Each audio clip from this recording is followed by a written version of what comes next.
Saudações, meus amigos, tudo bom com vocês? Hoje vamos falar de jejum, né? Se é bom, se não é, se faz bem para o espiritual, se não faz, né? Se faz bem para o físico, se não faz. Já começando, né? Não há um estudo conclusivo, né, da parte científica a respeito do jejum, né? Andei dando umas pesquisadas, alguns falam que faz mal, outros falam que faz bem. Eu vi um médico falando a respeito até de auxiliar a cura do câncer, né? Fazer a quimioterapia a pessoa estando de jejum, né? Que aí as células estão enfraquecidas. Outros já falam que não faz bem, enfim, né? A gente tem aí, por enquanto, controvérsias a respeito do assunto, né? Eu acredito que a gente saiba mais da parte espiritual do que da parte física, né? A gente tem mais convicções espirituais a respeito do jejum do que a parte científica, né? Para a saúde em si. Bom, ainda não é comprovado também, mas a gente tem aquele conhecimento de que o jejum ele faz bem para o corpo, sim, não em períodos muito prolongados, mas com períodos curtos, ele faz bem sim, ele dá aquele tempo, sabe, para o organismo descansar um pouco, né? Do que ficar trabalhando com o alimento constantemente, né? Então, nesse ponto, né, a gente tem a informação de que para o corpo, de vez em quando, faz bem, né? Mas e para o espiritual, qual é o benefício? E se há, né, algum benefício? Bom, para o jejum ser bom pro espiritual, a pessoa tem que estar em equilíbrio, né? A pessoa ela tem que estar num estado espiritual já de um certo nível, né, aceitável. Se a pessoa estiver muito desequilibrada no emocional, né, no mental, o jejum ele vai trazer estresse, né, mais ansiedade, e esse jejum ele não vai ser positivo na vida dessa pessoa, né? Por mais que digam o contrário. O jejum ele é um processo praticamente iniciático, né, na vida de uma pessoa, e ela tira a pessoa do plano físico para o plano espiritual. A gente vê na Bíblia, né, a história de Cristo, que passou os 40 dias no deserto, né? E lá ele jejuou, né? Mas a gente tem que entender que, primeiramente, ele passou a vida dele toda se preparando para o momento em que ele ia se abrir para o mundo, né? Então não foi uma coisa que ele acordou e decidiu fazer um jejum dessa magnitude. Ele se preparou durante uma vida inteira para isso. E a história dos 40 dias no deserto, dentro da visão esotérica, pelo menos a que eu estudei, ela não é a mesma da visão cristã, né? Primeiramente, se ele não tivesse ajuda para esse jejum, ele teria morrido, porque um ser humano não vive tanto tempo sem água e sem comida, ainda mais num deserto escaldante. Então, se ele obteve ajuda, aí já teve uma trapaça, né? Então a gente deduz que esses 40 dias é um processo de isolamento que ele passou, sabe? A jornada do eremita, o ponto em que ele precisou se isolar. E ele pode ter sim feito um jejum. Só que a visita também, por exemplo, do demônio, né, que tenta ele com alimento, que manda ele se jogar do abismo e que oferece toda a vastidão, né, em troca da reverência. Isso a gente vê também como uma coisa interna. Nós temos o bem e o mal dentro de nós, né? Então não precisa vir um ser de fora tentar nós. Na verdade, a gente olhar para alguma coisa e falar, puxa vida, eu poderia fazer isso. Aí a nossa consciência diz, não, mas isso não é o correto. Esse seria o demônio falando e o nosso lado luz intercedendo e cortando aquele pensamento. Então, dentro do que a gente imagina, né, o que a gente vê dessa história, a gente percebe que é um processo totalmente interno.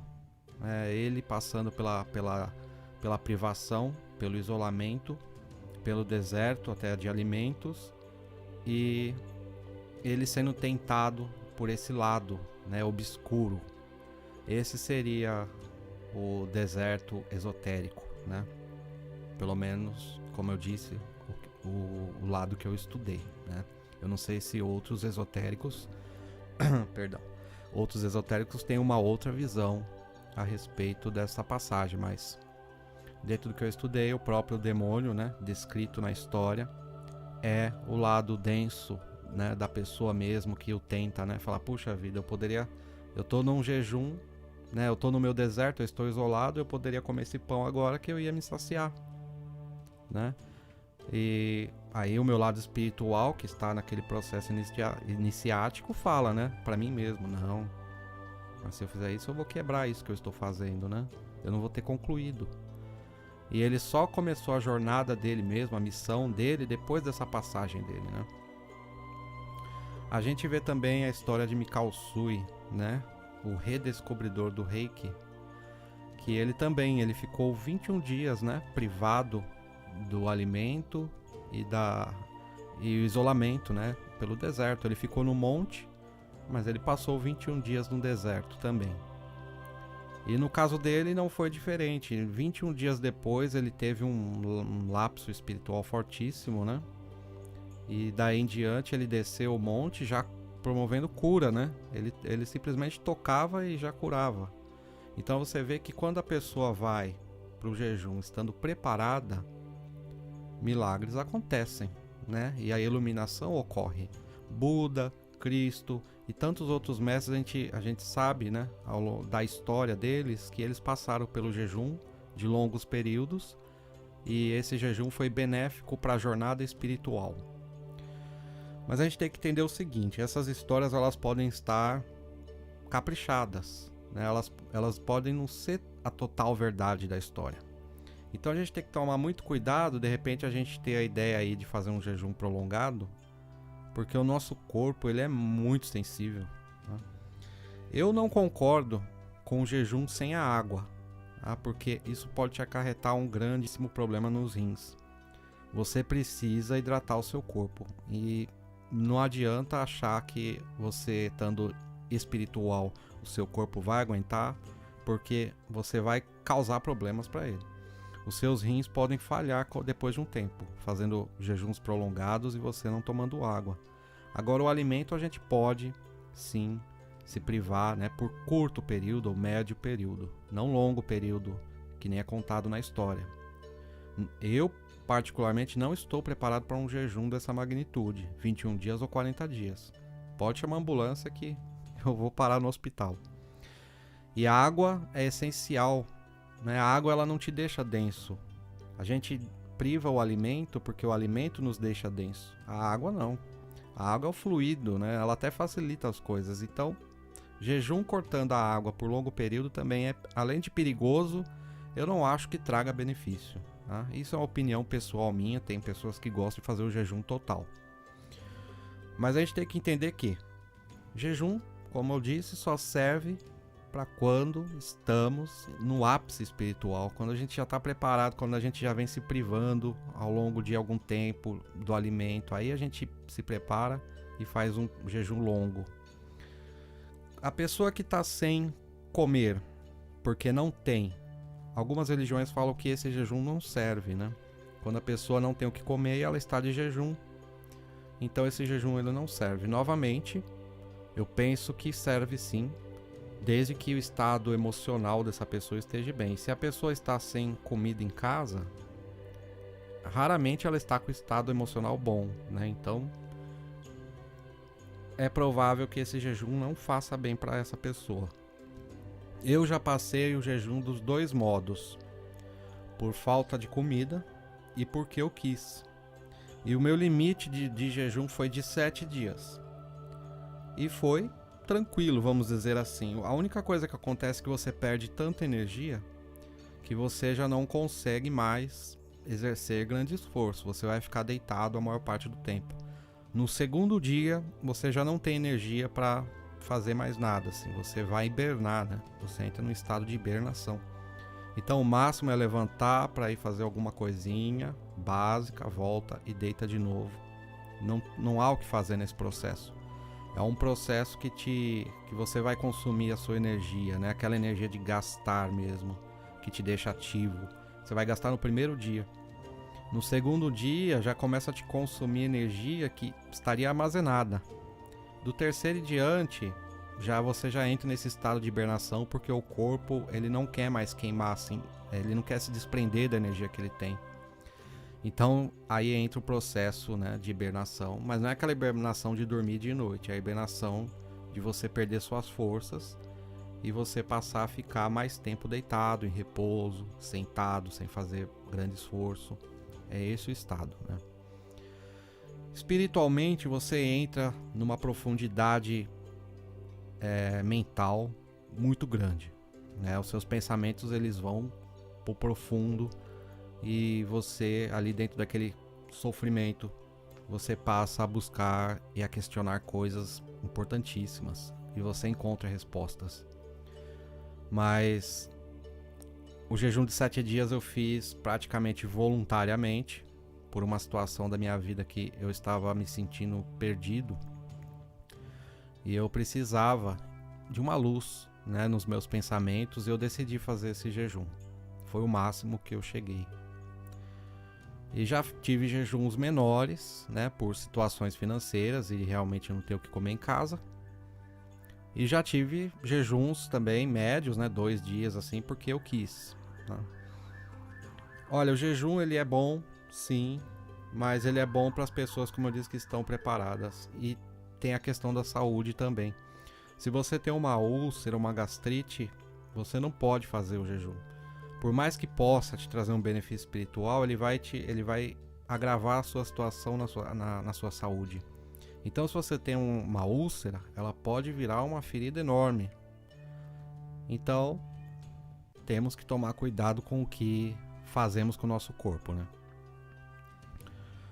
Agora, se você tá perfeito, sua saúde tá bem, você não sente dores de estômago, nem queimação, nem nada, você pode fazer o jejum e vai ser benéfico, desde que você faça moderadamente, né? Não comece o primeiro dia já fazendo o máximo que você possa, porque vai te fazer mal, né? Você vai passar mal, seu corpo não está acostumado.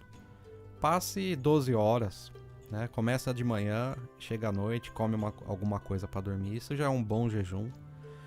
Se for um dia que você não tenha tarefas, é melhor ainda, você estar em casa, tá tranquilo, e você fazer um jejum desse. Não deixa de tomar água, porque não é necessário. E você vai perceber que ao final do dia você vai estar se sentindo melhor. E quando for comer, não coma muito para compensar o dia. Coma pouco, vai recuperando aos poucos. O jejum, ele funciona porque basicamente quando você está fazendo o jejum, você começa a morrer. As suas células começam a enfraquecer e você começa a perder a vida. Quando a gente está perto da morte, na vida mesmo, quando nós estamos chegando perto da morte, nós ficamos mais espirituais. O espírito começa a assumir a situação e a gente começa a ficar mais profundo, mais para dentro. Foi assim comigo quando eu tive que operar, né? O cardíaco, que eu cheguei bem perto e fiquei bem mal. É basicamente o que o jejum faz com a pessoa, né? Te joga ali para aquele momento crucial, né? Aquele ponto, e naquele ponto a gente passa a pensar muito profundamente. Coisa que no dia a dia nós não costumamos ir tão profundo, mesmo que queiramos. E o jejum, né, por tratar isso, né, por te levar a te enfraquecer o teu corpo, você vai chegando perto da morte. Tanto é que se você continuar com o jejum prolongadamente, você vai morrer. Então é esses degraus, sabe? Se desprendendo mesmo do corpo. Você está fazendo o seu espírito se desprender do corpo com o jejum. Então, espiritualmente é benéfico sim, né? Mas a pessoa tem que estar bem, tem que estar preparada. Porque se ela tiver presa às coisas do mundo, ela não tiver um preparo espiritual, o jejum só vai acarretar problema. Só vai fazer a pessoa ficar mais estressada, mais irritada e não vai resolver nada. Então entenda o jejum como um processo iniciático mesmo. Entra no jejum para sair melhor dele, para você chegar do outro lado quando você decidir se alimentar, quando você chegar lá do outro lado, passar por esse processo, você sair melhor, sair mais limpo, mais renovado. Aí o jejum terá cumprido a sua função. Não adianta passar jejum gritando, se esgoelando, porque aquilo que nos deu vida, a centelha divina, ela não é surda. Então o ser, ele permeia tudo, ele também está dentro. Estando dentro, ele te escuta aqui, ó. Apenas aqui. Não é necessário gritos, isso aí é desordem mental, tá bom? Bom, pessoal, eu acho que eu falei tudo que eu queria a respeito do assunto. Se tiver mais algum, eu vou fazer aquilo de novo, de escrever o que faltou. E qualquer dúvida, perguntem, tá? O pessoal me indicou, tá falando do esqueleto, né? Dos piratas, e eu vou falar sobre isso em breve. A parte do esqueleto dentro da espiritualidade. E também da mandala, né? Que falaram, eu adoro mandala, eu trabalho com mandala. E então, em breve, com certeza, haverão vídeos sobre esses dois temas, tá bom? Se vocês tiverem algum tema que queiram tratar, pode me falar, que eu, sabendo, eu trago, não sabendo, eu pesquiso, tá bom, gente? Luz a todos, viu? E até breve.